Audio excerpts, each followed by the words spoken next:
pragma. Okay. Now you got this is a comment in Verilog, but this is a direction to synthesis tool, right? So that is the thing I want to say.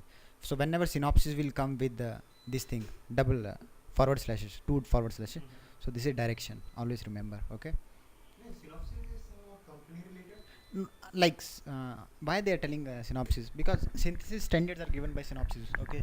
First synthesis tool was DC compiler only, design compiler from synopsis. Okay. So they only coined all the features. Means that is the you say trademark.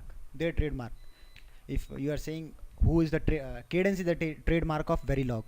Okay. So Cadence people coined Verilog, but first synthesis tool synopsis people developed. So they gave the standard. So what they are trying to say these things parallel cases. Okay. So you know now you got what is parallel case. Okay. See example here. See here. So it's a suggestion from this Cummings that don't use synthesis pragmas. Okay. His simple objective is do not give different direction to different tools. Okay. Give Otherwise, same. what it is inferring to simulation, simulator. Simulator, this is a comment here. Nothing. Simulator will ignore these things. Okay. But synthesis tool will try to optimize the things by reading this comment. Okay. So they will infer you some other logic also.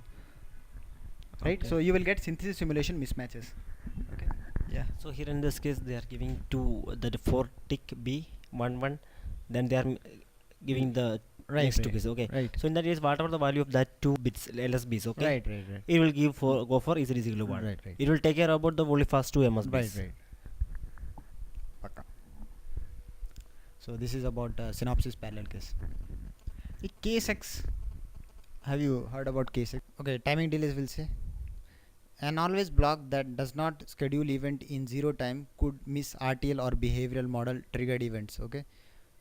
So adding timing delay to the left hand side of the assignment as shown in module 2 will cause pre-synthesis simulation to differ from post-synthesis simulation. First, once always block is entered, when you enter inside this always block, due to the change on the sensitive list variable in, subsequent changes on in will cause re-entry until always block is exited 65 time unit later. So second after 25 unit current. Okay, I will tell you what they're trying to say. Okay, see, I will tell you what is a very simple concept. Whenever there is a change in input, it will go inside and it will execute this block. Okay. Now suppose at 0 simulation. Okay, at 1 time unit there is a change in input. Now your input changes from 1 to 0.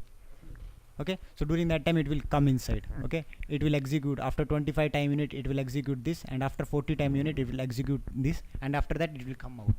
Okay. Now in between at 5 time unit again input value changed.